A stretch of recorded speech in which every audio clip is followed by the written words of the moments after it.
بسم الله الرحمن الرحيم إن الحمد لله نحمده ونستعينه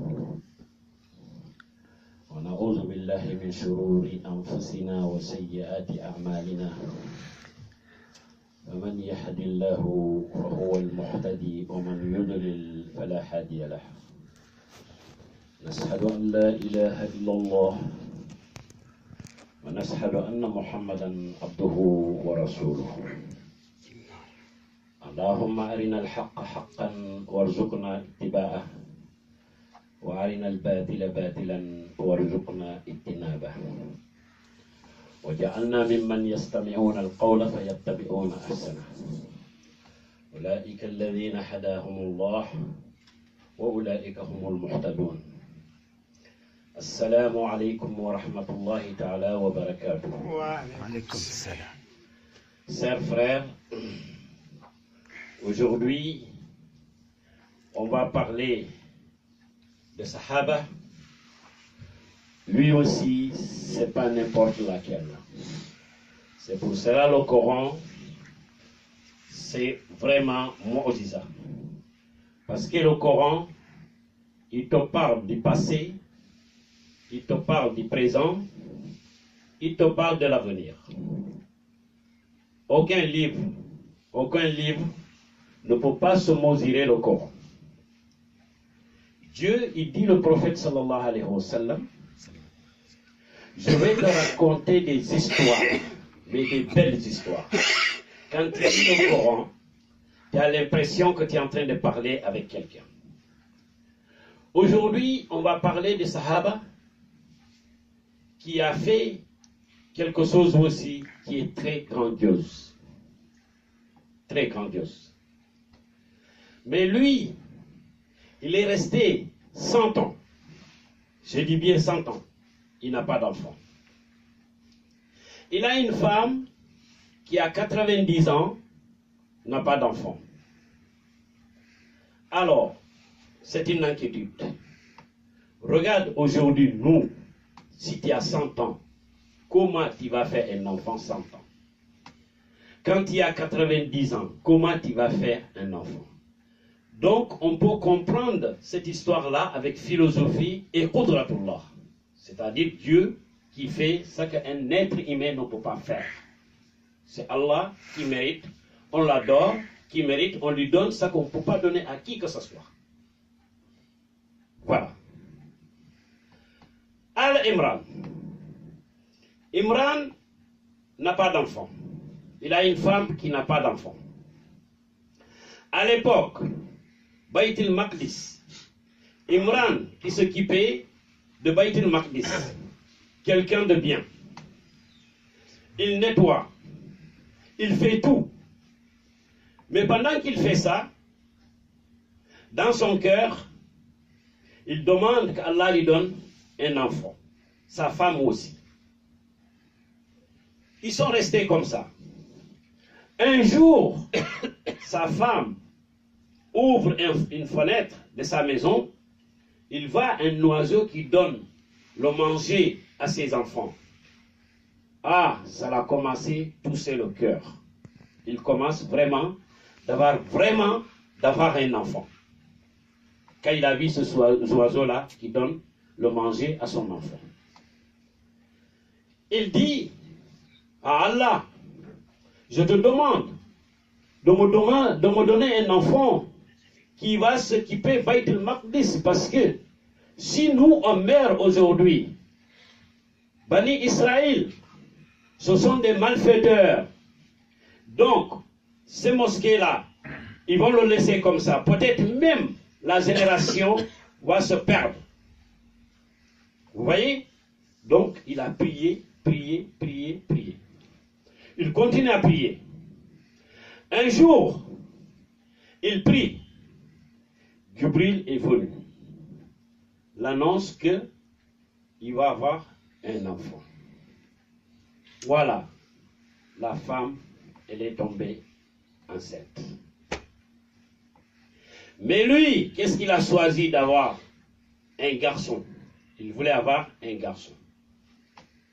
Dans sa prière, dans sa tête, à lui, C'est ça qu'il voulait avoir, parce que garçon, c'est pas comme une femme, comme Dieu dit dans le Coran.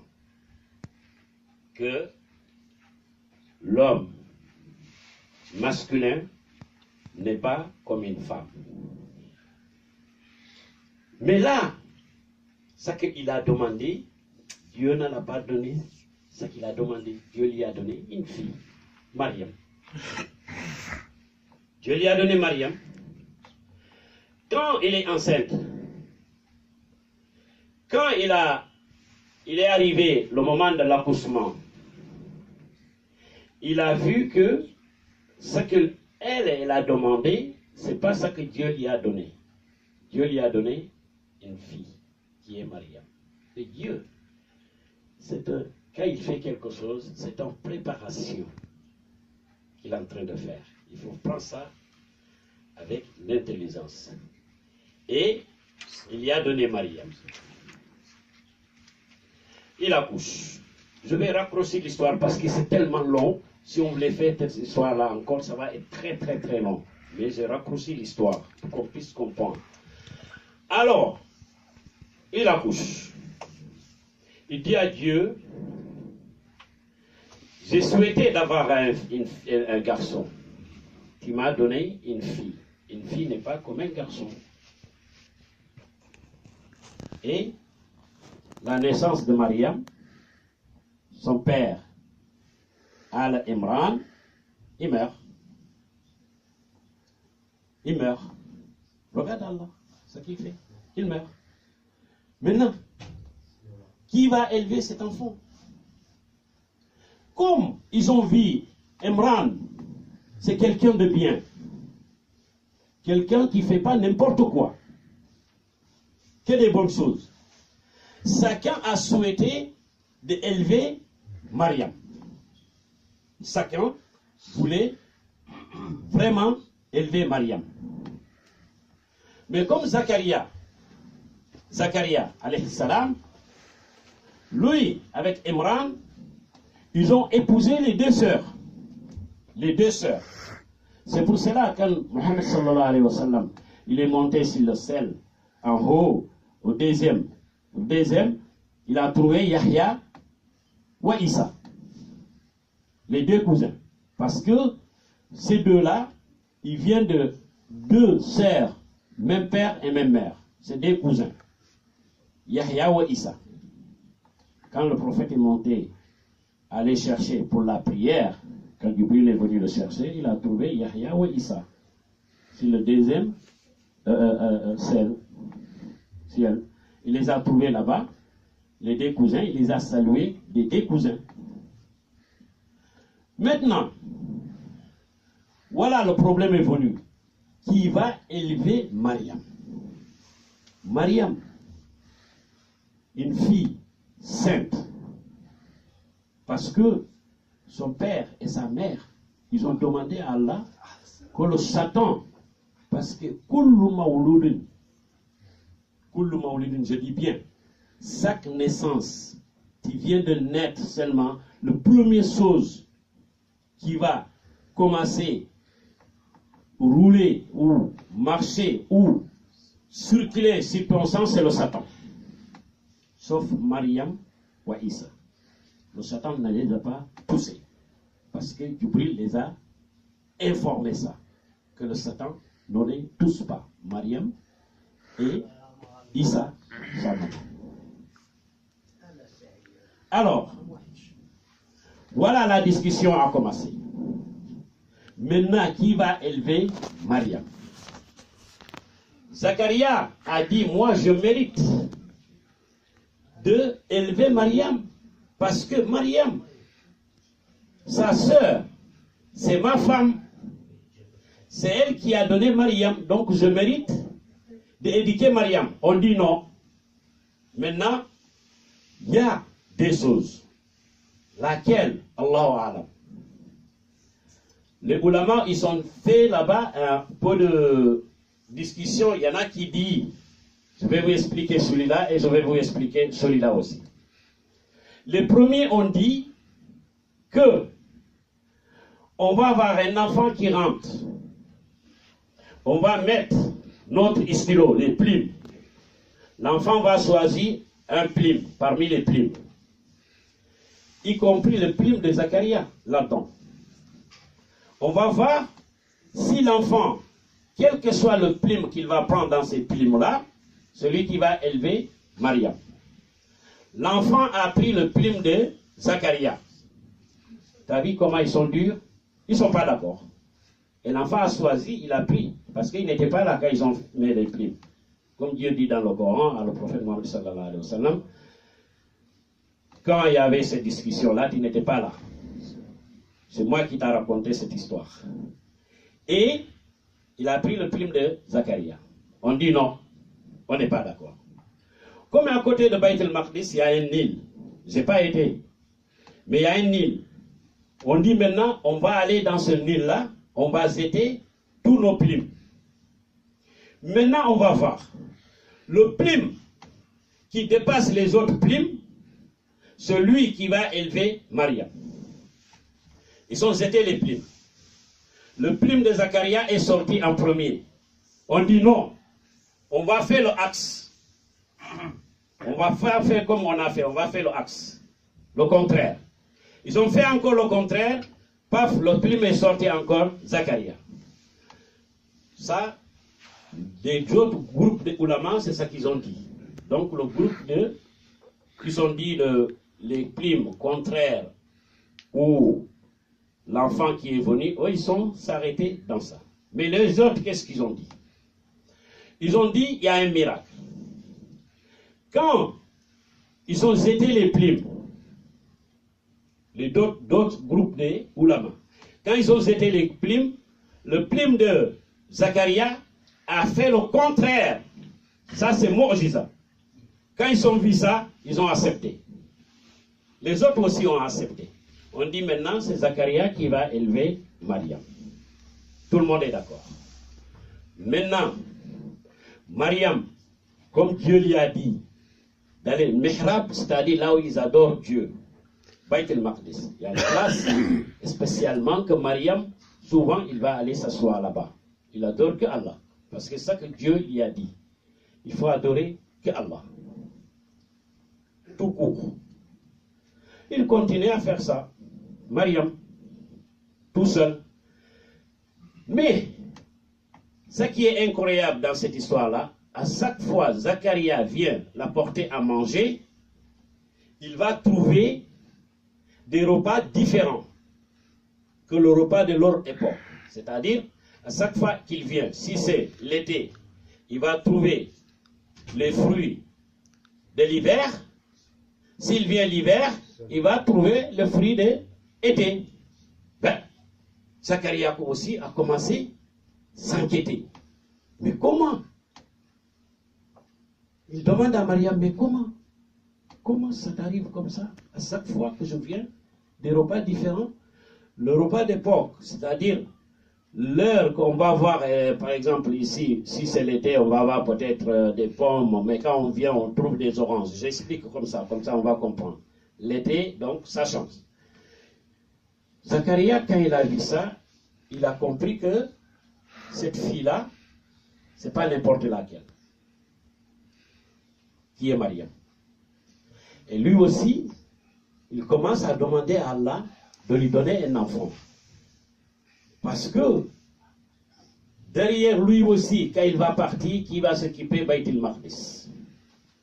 Donc c'est pour cela, une mosquée, que ça soit petit ou que ça soit grand ou, si tu te donnes dans la mosquée, même un petit fourmi qui va agresser quelqu'un, tu le retires, tu as une mérite. Donc, voilà, Zacharia a commencé à donner à manger à Mariam. Lui aussi, il prie. Parce qu'il n'a pas d'enfant, lui aussi. Il commençait à prier pour que sa génération, quand il va partir aussi, qui va s'occuper de la mosquée. Comme ça, il a prié. Dieu lui a donné Yahya. Zacharia, Dieu lui a donné Yahya. Yahya est né. Mais Yahya, Lui, il fait jamais ce que les enfants font. Aller jouer, non. Même les enfants, quand il vient le chercher pour aller jouer, il dit non. Il n'est pas fait pour jouer. Lui, il n'est pas fait pour jouer. Yahya est resté comme ça. Un jour, pour raccourcir l'histoire, parce que l'histoire de Yahya aussi, c'est long. Si vous voyez que je raccourcis, parce qu'on va commencer, Inch'Allah, la semaine prochaine, on va commencer sur la prière, parce que ça fait presque 4 mois ou 3 mois, on raconte que des histoires des Ambiya. Il faut qu'on retourne aussi Tawhid, on retourne aussi la prière. C'est fondamental. Donc, qu'est-ce qui s'est passé? Le roi, dans l'époque de Yahya, il aimait une fille, mais une fille de son frère, son propre frère. Il a aimé cette fille-là. Comme Yahya qui était là en tant que savant, connaisseur, quelqu'un de Dieu, on dit on va aller voir Yahya, alayhi salam. Yahya va nous dire est-ce que c'est possible? Quand ils sont arrivés pour demander Yahya, Yahya a dit à le roi, mais attends, cette femme-là, vous vous aimez, d'accord, mais il est haram pour toi, il est interdit pour toi, tu ne peux pas l'épouser, parce que son père, c'est ton frère. Hop, les deux se sont fâchés. La femme est fâchée, le roi aussi, il est fâché. Qu'est-ce qu'il a fait, la femme? Il attend un jour que le roi, il est un peu disponible, il s'habille correctement bien. Belle femme. Il va aller voir le roi. Il arrive, il dit le roi. Le roi voulait l'approcher, il a dit non, tu ne peux pas m'approcher, il faut que tu me maries. En condition, tu me donnes mon dot, la dot, tu me donnes la tête de Yahya. La tête de Yahya. Le roi lui dit, mais il n'y a pas d'autre chose que ça. Il a dit non, il n'y a pas d'autre chose que ça. Je voulais la tête de Yahya. Et c'est comme ça, ils ont tué Yahya. Il a envoyé les hommes pour couper la tête de Yahya. Ils ont trouvé Yahya, fil mihrab encore, il est en train de prier. C'est là où on a coupé la tête de Yahya. Ils ont mis sur une plate. Ils ont amené ça pour le roi. Quand ils ont donné le roi a dit, amenez ça pour la femme. Maintenant, le miracle, voilà le miracle. Quand ils sont arrivés, quand ils ont montré la tête de Yahya à cette femme-là, c'est fini, il n'est plus femme. Plus. Donc lui, elle, son histoire, c'est là où c'est terminé, la femme. C'est fini pour elle. Maintenant, son père, qui est Zacharia, comment on l'a tué? Aussi. Parce qu'il y a des choses. Les autres ont dit que Zacharia, le père de Yahya, il sortait avec Mariam. C'est à cause de ça qu'on l'a tué. Les autres oulémas, c'est ça qu'ils ont dit. Les autres ont dit que il faut tuer ces messieurs-là, parce que son père, son fils, c'est Yahya. Donc ils sont tous pareils. Il faut le tuer. Les autres ont dit que Zacharia est sorti, il est parti, il a fui, c'est-à-dire il se loigne de eux. Quand il est arrivé dans un arbre, l'arbre se ouvre pour lui, il rentre. Quand il est rentré dans cet arbre-là, son vêtement est resté d'or. Comme on le suivait, ils ont vu que le vêtement est resté d'or, c'est comme ça qu'on a tué Zacharia. Allahu Alam. Dieu qui sait. Donc, la manière qu'ils ont tué Yahya, c'est comme ça qu'ils ont tué aussi Zacharia. Maintenant, Mariam est là. Mariam, c'est elle qui a donné naissance à qui? Le grand homme, qu'on dit qu'il est Dieu. Nous les musulmans, on dit non. Il est envoyé de Dieu. Il n'est pas Dieu. Isa alayhi salam. C'est ça le farq baynana wa baynahum. C'est ça que nous devons faire. Nous, on n'a pas dit que Isa alayhi salam, il est fils de Dieu. Il ne peut pas être fils de Dieu. Pourquoi? Si tu es mon fils, je vais te créer une manière, tu ne vas pas mourir.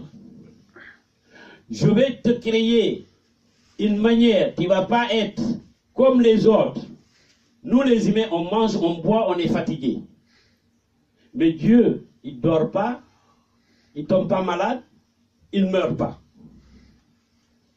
Dieu a créé 4 fois différemment. 4. Nous les musulmans, nous croyons ça. Awalan, kun fayakun, haza Adam.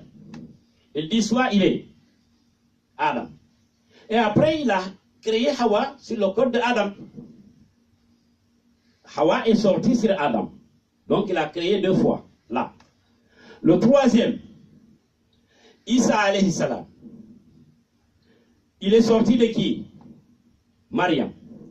Donc une femme. L'autre est sorti d'un homme qui est Hawa, Adam. Isa, il est sorti de la femme. C'est qui? Mariam. Maintenant, vous et moi, quand on vient dans le monde, on vient comment? Père et fils. Donc nous croyons ça. Ce qui dit que Dieu, le Fils, le Père et le Saint-Esprit, franchement, même le cœur même ne peut pas accepter ça. Il déraille. Donc, voilà la différence entre les musulmans et les mécréants. Par contre, quand Isa il est né, au berceau, il a parlé. Parce que quand sa femme était enceinte, elle ne sait pas quoi faire. Il n'y a pas aucun homme qui l'a touché. Ça commence à parler. On parle. Il est parti, il est sorti. Il était quelque part tout seul d'adorer son Dieu. Mais il a une frère qui s'appelle Haroun. Lui, Haroun, lui aussi c'est quelqu'un de bien. Il va aller le voir avec son ventre. Il lui dit, mais Mariam, ça là, tu as pris ça où? Mariam lui a dit, comment Dieu a créé Adam? Il a dit d'accord. Comment Dieu fait pousser les arbres? D'accord. Mais toi, comment un homme ne t'a pas touché, tu es tombé enceinte? Ça, c'est incroyable. Il dit d'accord, il n'a rien dit. Jusqu'à qu'il accouche.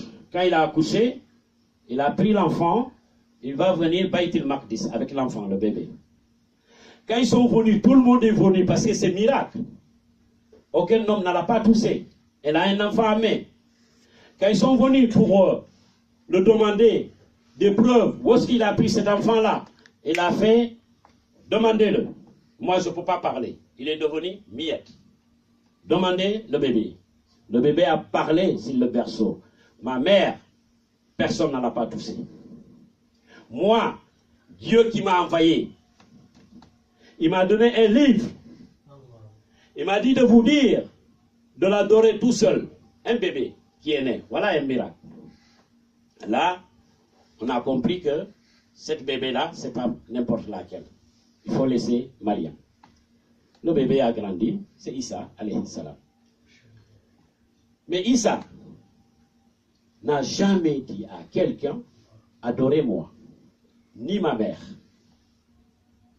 Parce que le jour du jugement, tout ça sera clair et net. Dieu lui a demandé dans le Coran, est-ce que c'est toi qui as dit aux gens de t'adorer? Il a dit à Dieu, si je l'ai dit, toi tu connais moi-même, tu me connais mieux que moi-même, comment je me connais moi? C'est toi qui me connais, c'est toi qui m'as créé. Si je dis ça, tu le sais. Donc, Isa n'a jamais dit à qui que ce soit, adorez-moi, je suis Dieu. Voilà, nous les musulmans, nous disons que c'est un envoyé de Dieu, tout court. Même le prophète Mohammed sallallahu alayhi wa sallam, avec tous les miracles qu'il a fait, on n'a jamais prononcé qu'il est Dieu. On peut le dire parce qu'il a amené des miracles.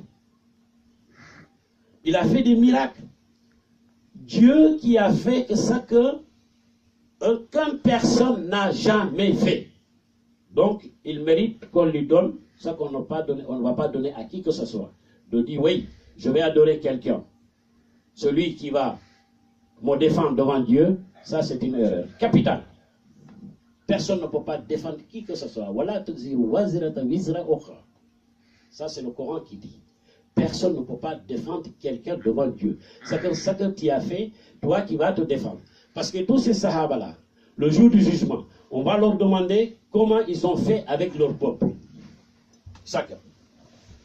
Donc, on me signale que l'heure est terminée.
وجب الشكر